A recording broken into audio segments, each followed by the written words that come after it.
Hallelujah. सबको जय मसीह की।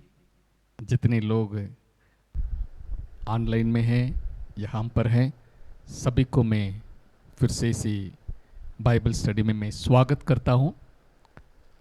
परमेश्वर हमें अनुग्रह करें, परमेश्वर हमारी मनों को, दिलों को खोल दें, ताकि हम अनुग्रह की सुसमाचार को जान सकें और पहचान सकें।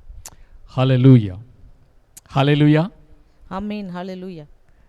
पिछले गुरुवार को या पिछले दिनों में लास्ट बाइबल स्टडी में 4th चैप्टर 14 अध्याय को हम लोग अध्ययन कर रहे थे। वहाँ पर पौलुस जो है हमें समझा रहे हैं, जब तक एक घर में बच्चा छोटा है, बालक है, तब तक उनका और वहाँ उनकी घर में काम करने वाला नौकर की बच्चों से कोई फर्क नहीं है। यानी वो भी गुलामी के बच्चे के जैसे मालिक की बच्चा भी रहेगा, क्योंकि वो बालक है। इसलिए वो जो है घर में काम करने वाला नौकरों के या देखभाल करने वाला या इंचार्ज है, संरक्षकों को और प्रबंधकों को वश में रहता है, उसके अधीन में रहता है, क्योंकि वो बालक है। भले वो सब घर का मालिक है, वारिस है, लेकिन जब तक बालक है वो संरक्षकों को और प्रबंधकों को वश में रहता है। गलातियों की पत्री 14 अध्याय से हम लोग अध्ययन कर रहे हैं। मेरे साथ आप अपनी बाइबल में नया नेम में page number 261, okay, page number 261 आप निकाल के आराम से हम उसको अध्ययन करेंगे। जब तक बालक थे, बालक और दास के बीच में कोई फर्क नहीं, लेकिन जब बालक सियान हो जाता है, मैच्योर हो जाता है, जब पिता के ठहरे हुए समय आ जाता है, पिता उनके घर के अधिकार उनको सौंप देते हैं, उनका अथॉरिटी बन जाता है। वो अब दास नहीं ना, अब वो दास नहीं, क्योंकि बालक हो गया, सियान हो गया, सन्स ऑफ गॉड हो गया, लड़का नहीं, अभी he is the son of that person, उसी घर के मालिक का बेटा है। बेटा होने के कारण वो वारिस भी है। हालेलुया।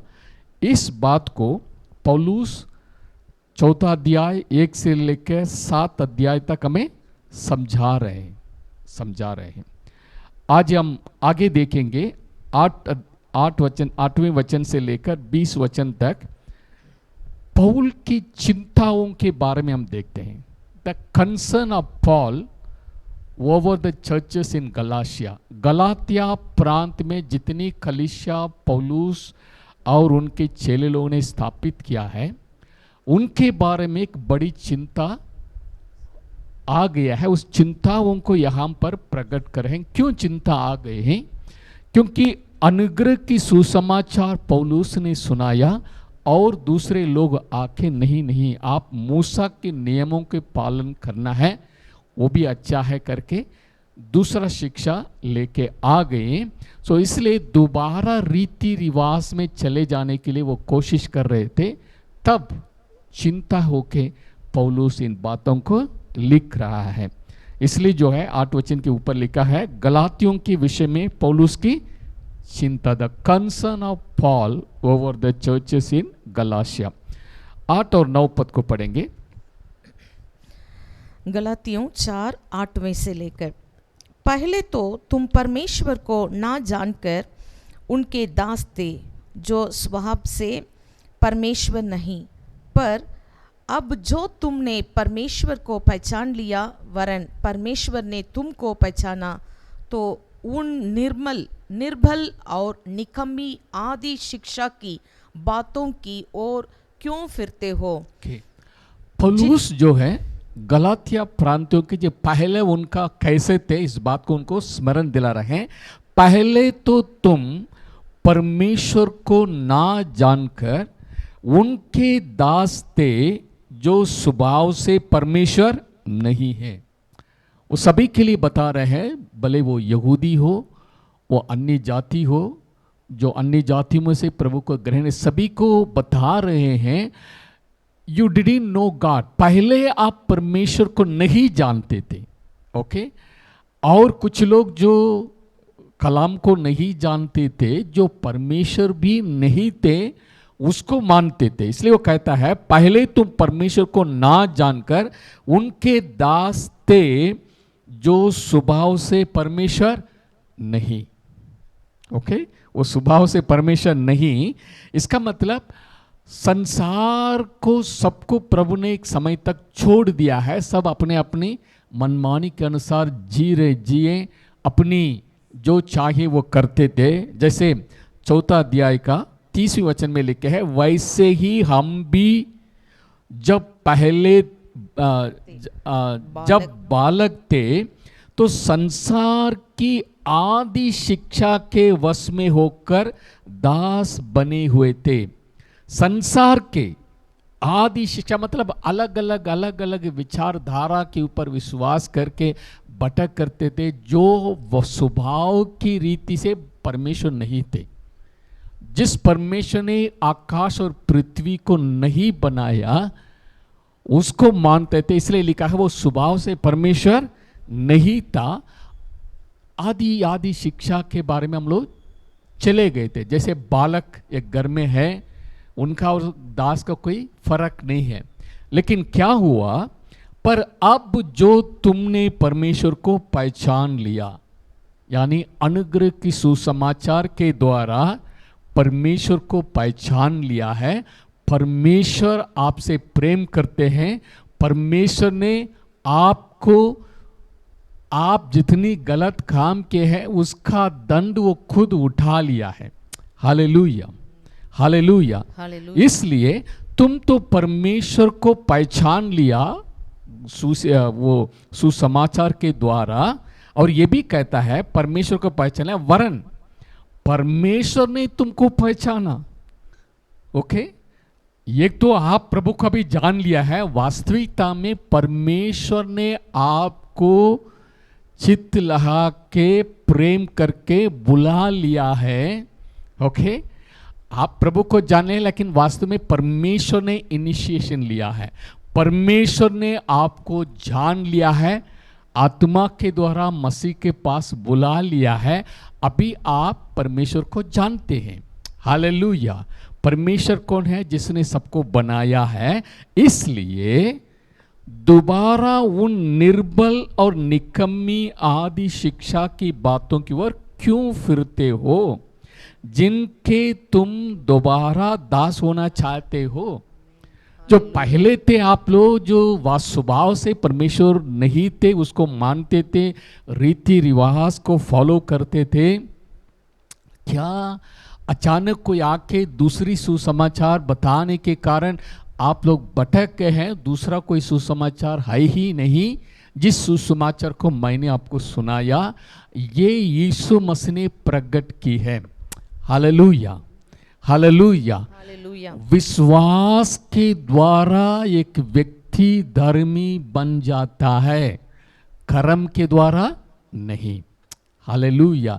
ये रेवलेशन पौलुस ना मनुष्यों से ना उनको सिखाया गया, वो सीखे हैं, लेकिन डायरेक्ट प्रभु यीशु मसीह ने उन्हें प्रकाशन दिया है।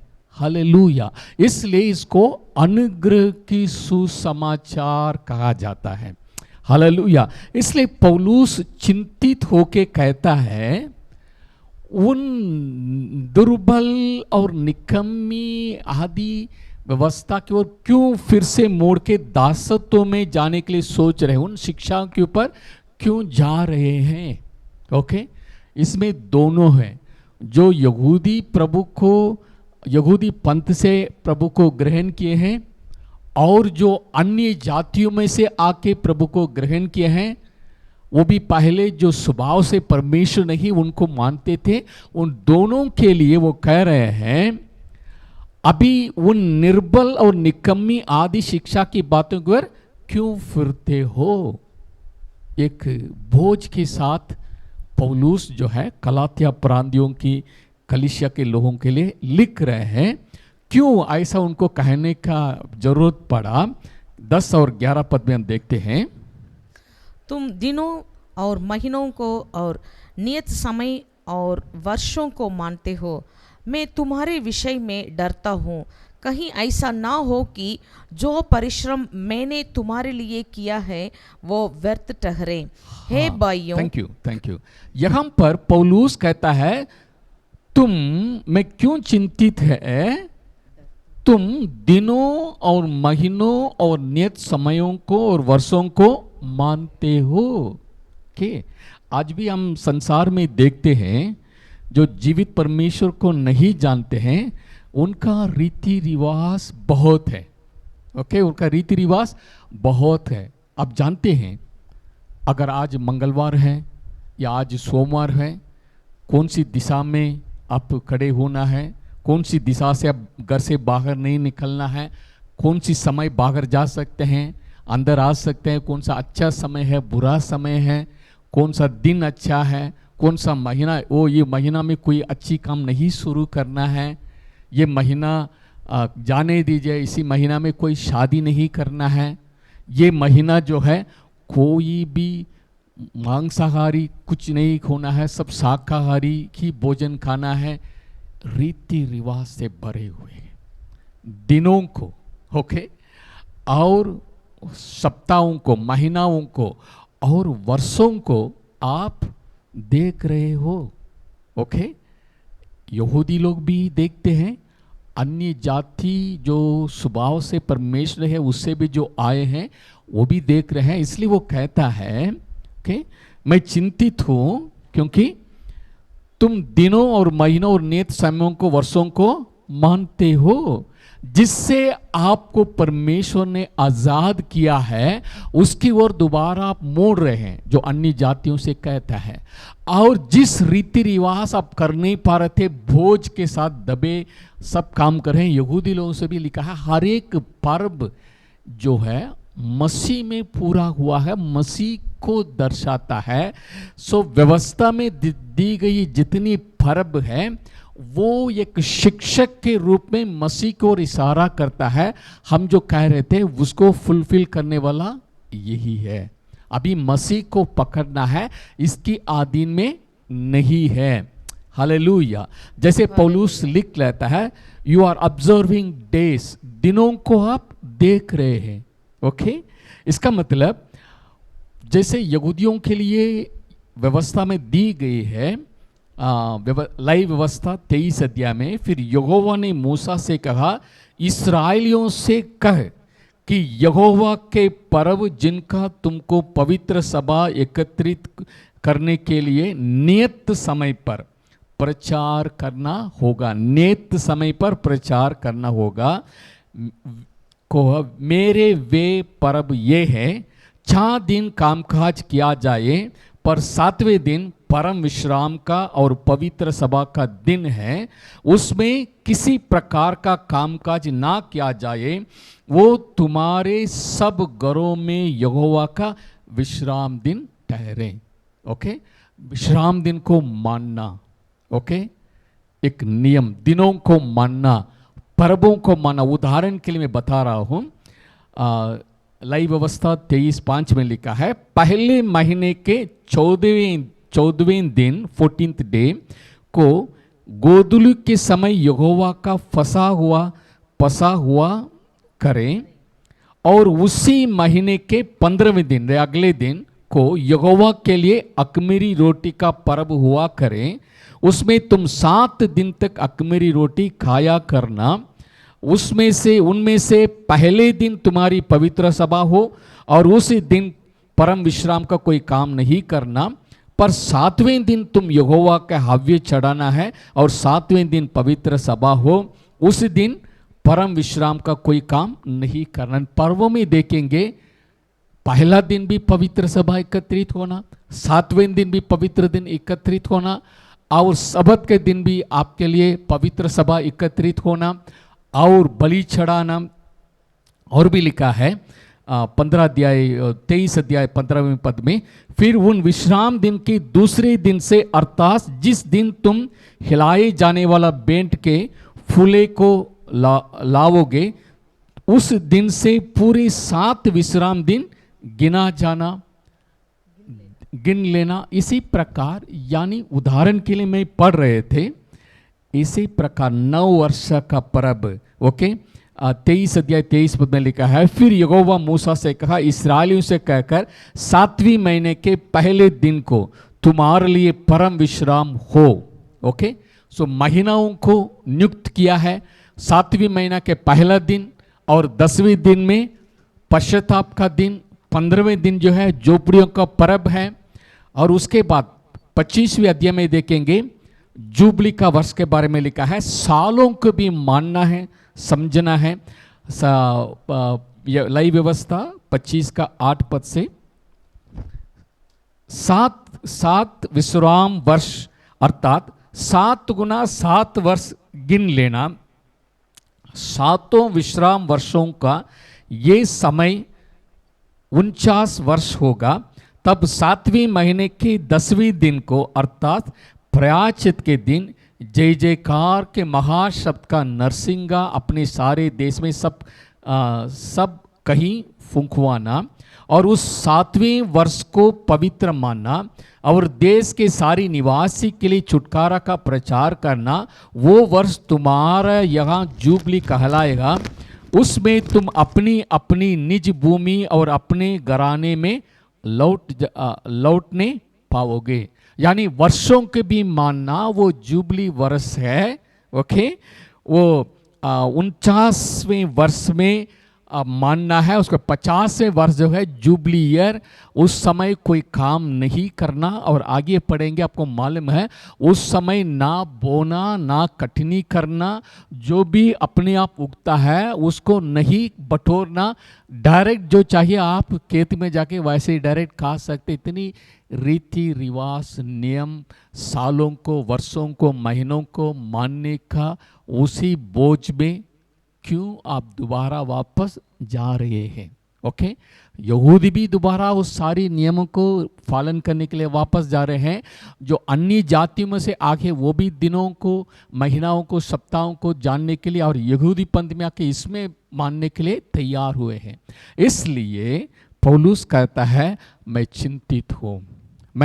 चिंतित हूँ क्योंकि तुम्हारे विषय में डरता हूँ कि ऐसा ना हो कि जो परिश्रम मैंने तुम्हारे लिए किया है ये व्यर्थ ठहरे। दोबारा जिस चीज को छोड़ के आ गए हैं उसी में क्यों तुम लोग वापस जा रहे हैं, इसलिए मैं चिंतित हूं करके पौलुस अपनी दिल की बोझ को वो प्रकट कर रहे हैं।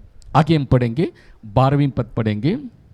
गलातियों 4:12, हे भाइयों, मैं तुमसे विनती करता हूँ तुम मेरे समान हो जाओ, क्योंकि मैं भी तुम्हारे समान हो गया हूँ। तुमने मेरा कुछ बिगड़ा नहीं, पर तुम जानते हो कि। Thank you. अब 12वीं पद में हम देखते हैं, हे भाइयों, मैं तुमसे विनती करता हूँ तुम मेरे समान हो जाओ, जैसे मैं वैसे तुम भी बन जाओ। पहले पौलुस कैसे थे? सच्चाई को नहीं जानते थे। जैसे लोग कुछ आके उनके बीच में भड़का रहे हैं, मूसा के नियमों को पालन करने के लिए उनका उत्साह कर रहे हैं, वो कहता है मेरे जैसे बन जाओ। मैं भी उन फॉल्स टीचर के समान अपनी रीति रिवाज के लिए बहुत जलस थे। उत्साह पूर्वक मैंने यीशु मसीह के विरोध में खड़े हो गए, क्योंकि अपनी रीति रिवाज को खड़ा करने के लिए। लेकिन प्रभु ने मेरी आंख खोली, मैं बदल गया, मैं सबको छोड़ दिया है, अनुग्रह की सुसमाचार को पहचान लिया है। मेरे जैसे तुम बन जाओ। ओके, मेरे जैसे बन जाओ। प्रभु ने मसीह के ऊपर विश्वास करने के द्वारा में धर्मी ठहराया गया है। We are complete in him, हम उसमें परिपूर्ण हो गए हैं। इस बात को समझो। अभी आप आजाद है, you are free from the laws. सारी रीति रिवाज, सारी रिचुअल से आप आजाद प्रभु यीशु मसीह ने कर दिए हैं, दोबारा मत जाना। ओके, मेरे जैसे बन जाओ। ओके, पौलुस कैसे थे? पौलुस के कैरेक्टर हम देखते हैं, पहला कोरिन्थियों 9वीं अध्याय, 1 कोरिन्थियन चैप्टर 9, 19 से लेकर 23 पद तक हम पढ़ते हैं।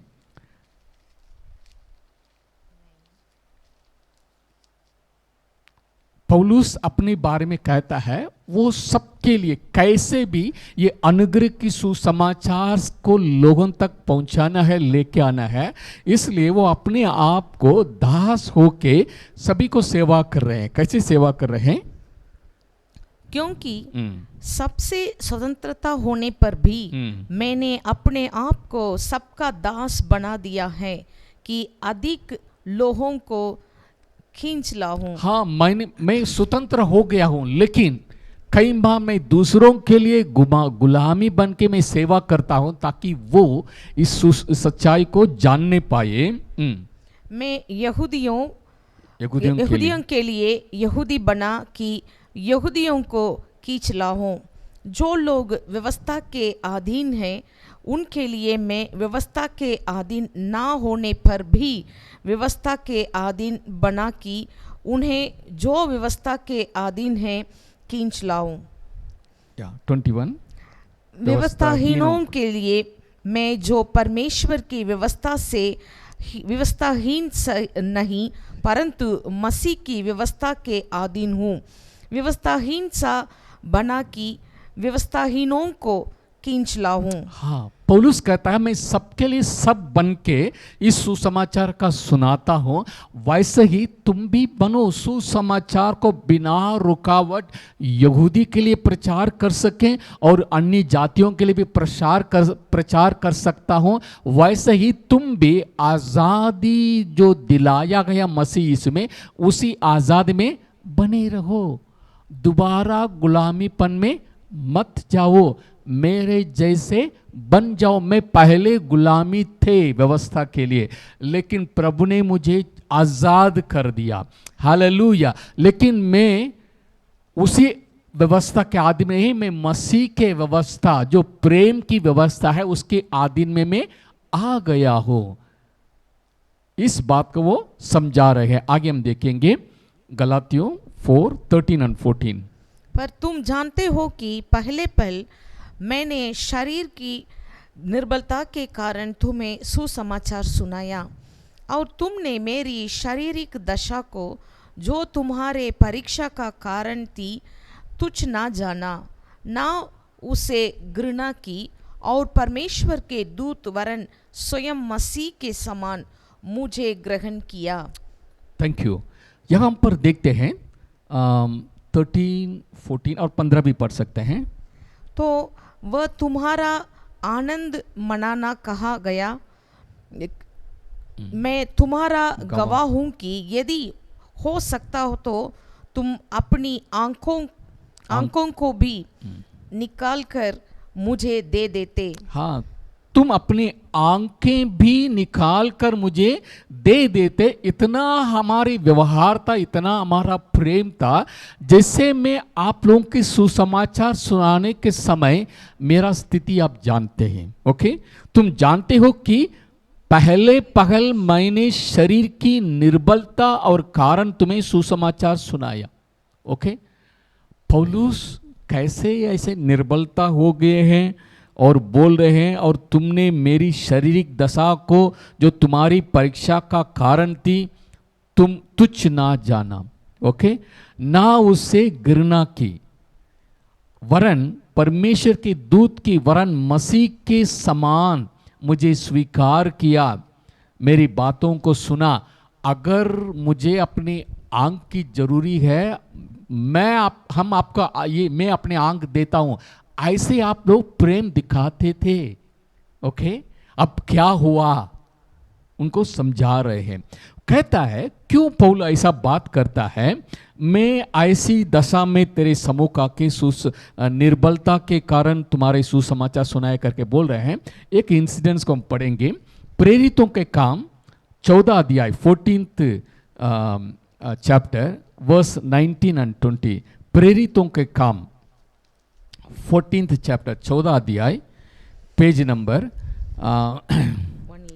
186 186। परंतु कुछ यहूदियों ने अंताकिया और इकुनियुम से आकर लोगों को अपने ओर कर लिया और पौलुस पर पथराव किया और मरा समझकर उसे नगर के बाहर घसीट ले गए।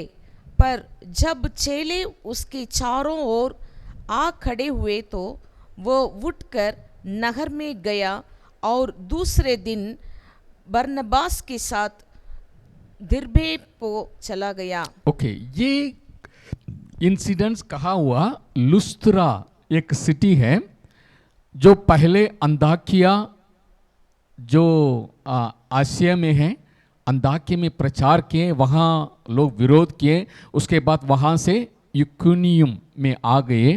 इकुनियुम में आके वहाँ सुसमाचार सुनाए, पर वहाँ भी लोग विरोध किए। उसके बाद लुस्त्रा में आ गए।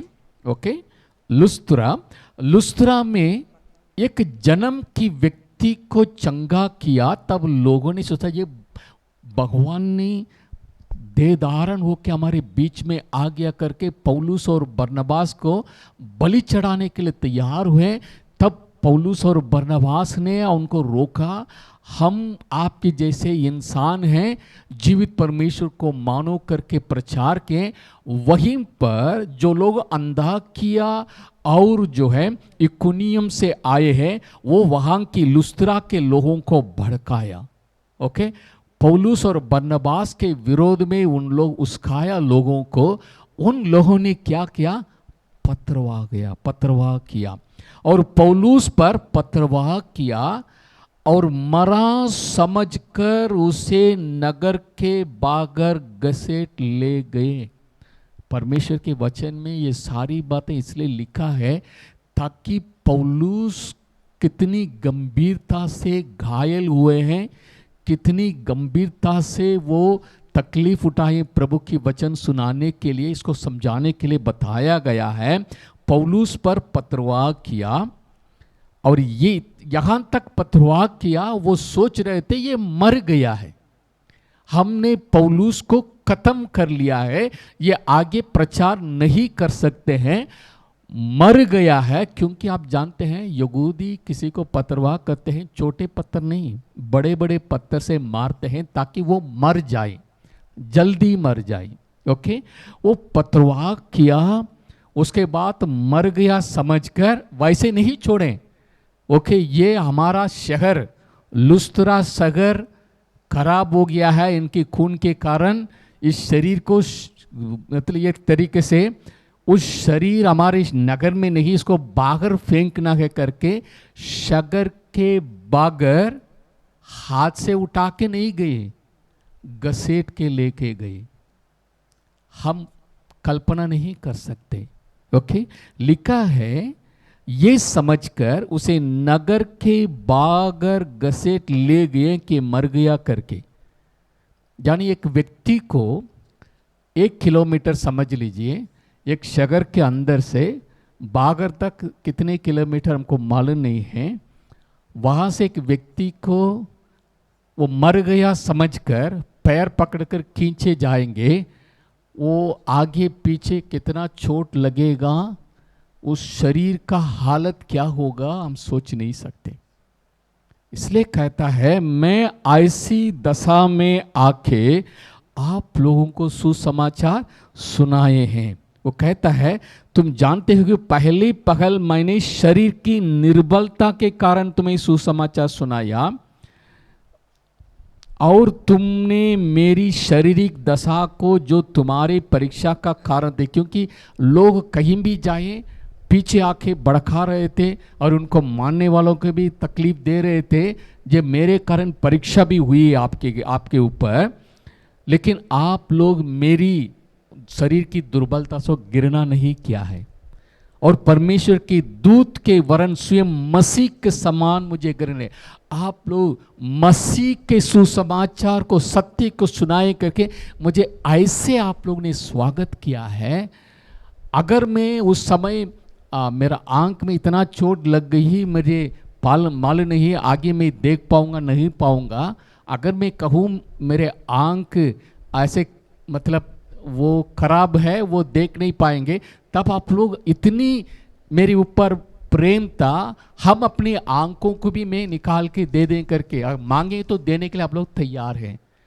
इतना गहरा संबंध हमारे बीच में था। लेकिन क्या हुआ, आगे हम पढ़ेंगे 16वें वचन। तो क्या तुमसे सच बोलने के कारण मैं तुम्हारे बैरी बन गया हूँ? अभी आप लोग मुझे ऐसा देख रहे हैं जैसे मैं आप लोगों के शत्रु है। पहले का प्रेम हमसे इतना व्यवहार करते थे, स्वर्गदूत की समान मुझे ग्रहण किए, मसीह जैसे हमें स्वागत किया है, स्वीकार किए हैं। अभी मुझे दुश्मन जैसे क्यों देख रहे हैं?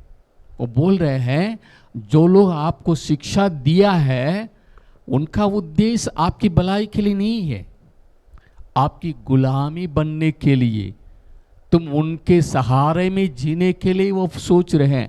लेकिन मैंने आपको सुसमाचार सुनाया, तुम्हें आजाद कर दिया है।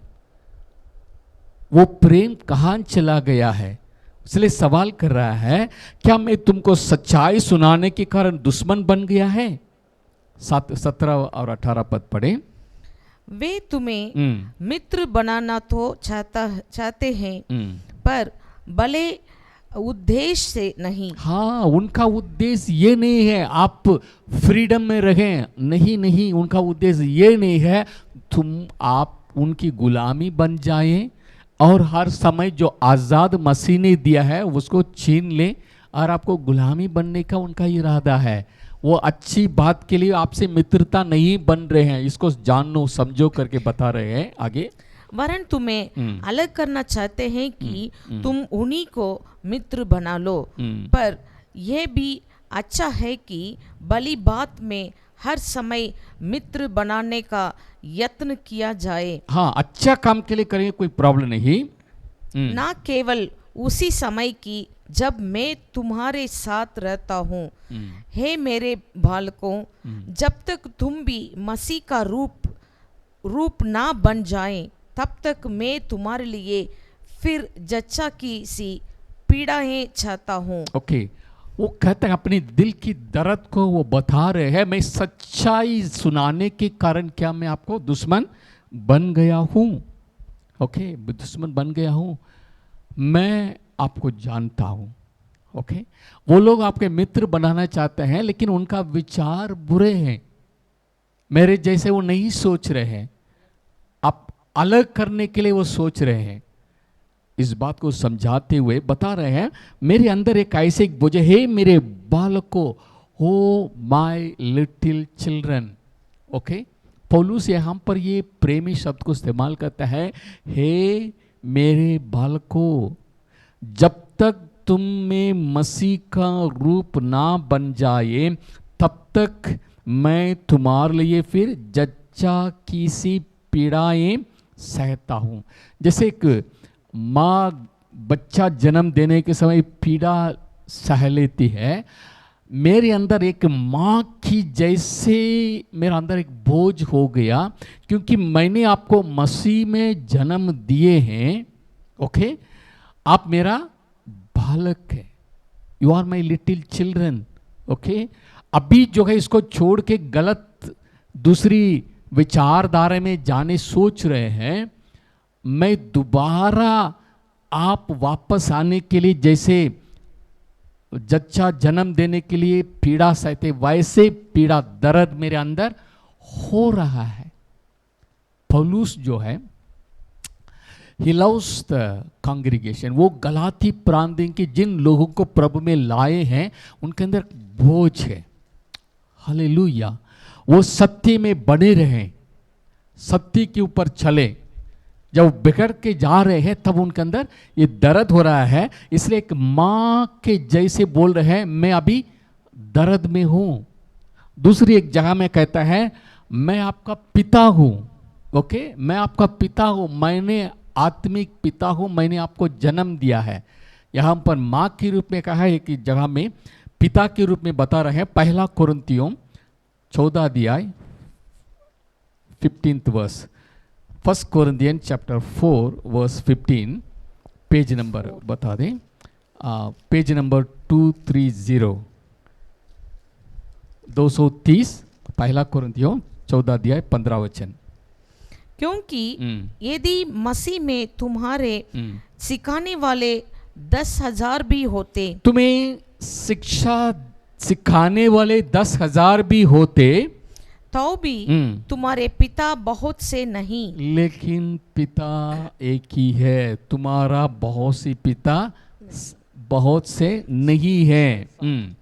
इसलिए कि मसीह यीशु में सुसमाचार के द्वारा मैं तुम्हारा पिता हुआ। हाँ, तो भी तुम्हारा मैं सुसमाचार के द्वारा मैं तुम्हारा पिता हूँ। I am your spiritual father. भले आपको सिखाने वाले 10,000 भी हो जाएंगे, ये आयम प्रचार के वो आयम प्रचार के आप सुन रहे थे, लेकिन वो आपका पिता नहीं है। पिता मैं हूँ, सुसमाचार मैंने सुनाया, इसलिए आप मेरा पिता है। मैंने आपको जन्म दिया है माँ की जैसे, इसलिए आप मेरा बालक है। You are my little children. पौलुस अपने आप को पिता के रूप में, माता के रूप में अपनी प्रेम दिखा रहे हैं। आप मसीह में इतना मैंने आपको आज़ादी में लेके आया, सुसमाचार सुनाया है, आप दोबारा गुलामी में वापस मत जाओ।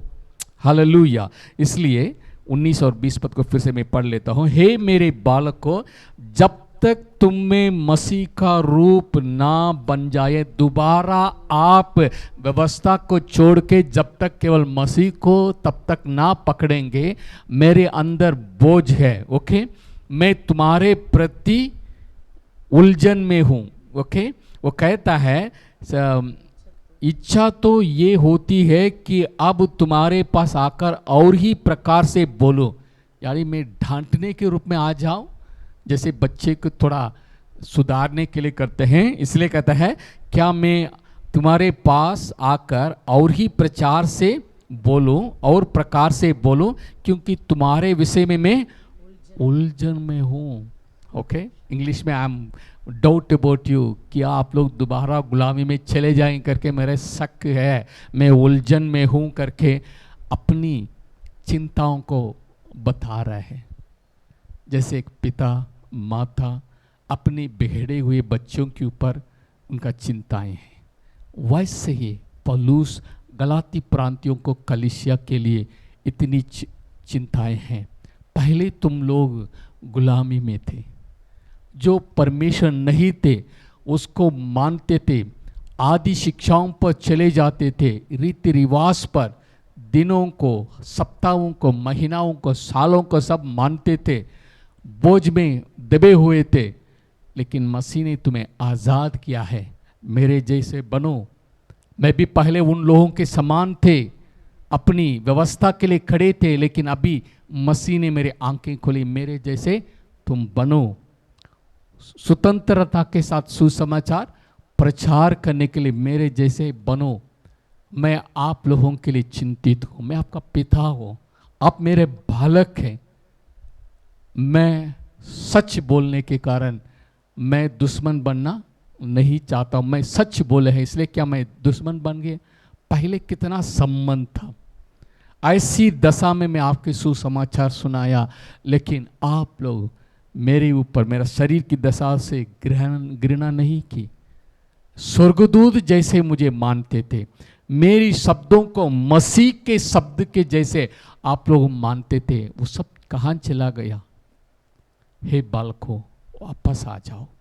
मैं आपके कारण बहुत उलझन में, चिंतित है।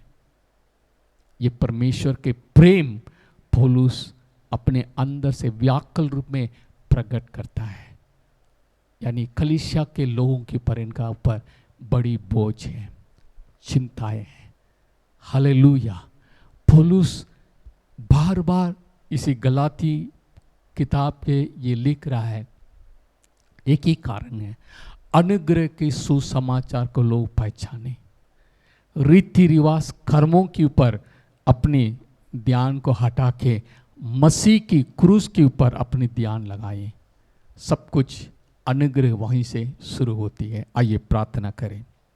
जीवित सामर्थी अनुग्रहकारी दयालु परमेश्वर, हृदय की गहराई से शुक्रिया अदा करते हैं।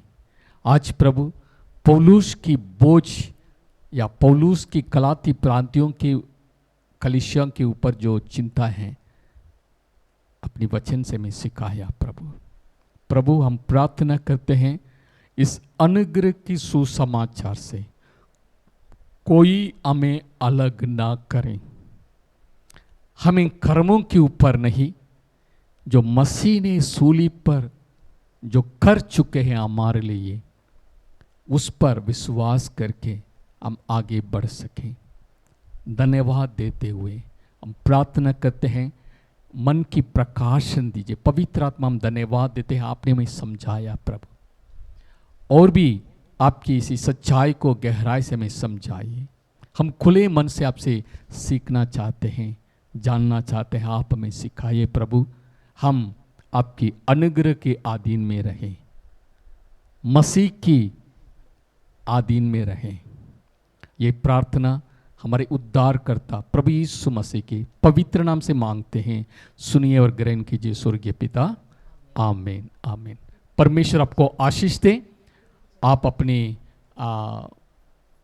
अपनी मित्रों को इस लिंक भेजिए, वो भी सच्चाई को जाने, ताकि आज कलीसिया जो है कर्म के ऊपर विश्वास करके, हमको कुछ करना है, कुछ पाना है, कुछ करना है, लेकिन प्रभु ने सब कुछ हमारे लिए कर चुके हैं। विश्वास करके हमको पाना है, विश्वास के द्वारा हम पा सकते हैं। विश्वास करने वालों के लिए सब कुछ संभव है। विश्वास करने वालों को कोई भी चीज़ नामुमकिन है। विश्वास के द्वारा जो कुछ मांगोगे तुम्हारे मिल जाएगा। विश्वास अनुग्रह के द्वारा हमें मिलती है। इस सच्चाई को सभी लोग जानना है, इसलिए अब अपने फ्रेंड्स को, अपनी प्रियजनों को उसका लिंक भेजिए, ताकि लोग सच्चाई को जानें। आप इसको सब्सक्राइब कर सकते हैं। God bless you. अगले बाइबल स्टडी में नेक्स्ट वीक में हम मिलेंगे।